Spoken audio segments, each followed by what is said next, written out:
Nelson focused his defense strategy around doubt. On any and every level possible.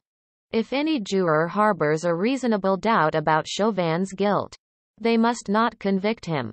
Nelson reminded the jury throughout the trial. And reasonable doubt can be found anywhere. He suggested. Was it oxygen deprivation, as prosecutors allege, that killed Floyd? Or could it have been Floyd's defective heart?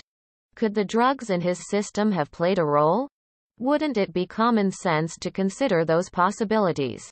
Nelson argued. Or at least to doubt the preposterous notion that they played no role whatsoever?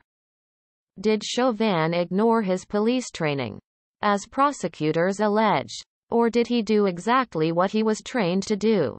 Taking into consideration the stressful circumstances of Floyd's arrest, and everything Chauvin saw and believed. A large man, who appeared to be under the influence of drugs, who didn't want to get into a squad car, and with whom his junior colleagues appeared to be struggling to convict Chauvin of murder or assault. He would also need to have demonstrated intent. Nelson reminded them. But the Chauvin team argued.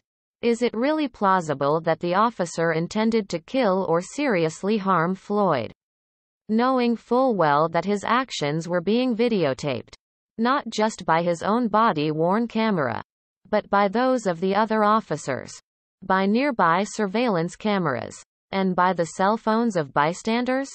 You have to take into account that officers are human beings, capable of making mistakes in highly stressful situations, he told the jurors in his closing argument.